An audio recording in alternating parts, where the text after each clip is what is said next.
आमच्या शाळेचे नाव आहे दादासाहेब मुक्तवाणी प्राथमिक विद्यालय डोंबिवली. आमचा project now clean disposal for a green future. याचा अर्थ स्वच्छ विल्हेवाट हरित भविष्य करिता.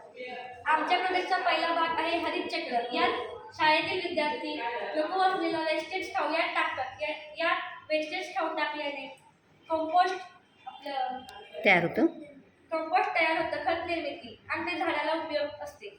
स्वच्छ डबा, सजग समाज, clean being a conscious society हा दुसरा भाग.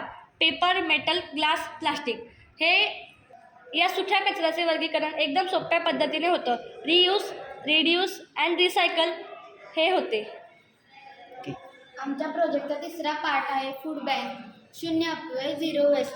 यामध्ये विद्यार्थी नको असलेला खाऊ, पॅकिंग खाऊ ह्यात टाकतात. याच्यामुळे उरलेला खाऊ आपण गरजू मुलांना वाटू शकतो. थँक्यू.